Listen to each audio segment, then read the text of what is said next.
வன உயிரினமான குரங்கு குட்டியை வீட்டில் வைத்து வளர்த்து வந்த தம்பதி கோவையில் கைது செய்யப்பட்டனர்.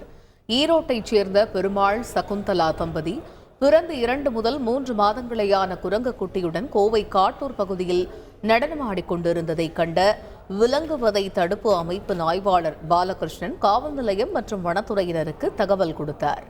அதிகாரிகள் விசாரணை மேற்கொண்டதில் அத்தம்பதி தேனியைச் சேர்ந்த ஒருவரிடம் இருந்து 50,000 பணம் கொடுத்து குரங்கு குட்டியை வாங்கி வந்தது தெரியவந்தது.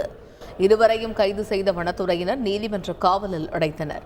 அவர்களிடமிருந்து மீட்கப்பட்ட குரங்கு குட்டி விலங்குகள் மறுவாழ்வு மையத்திற்கு அனுப்பி வைக்கப்பட்டது.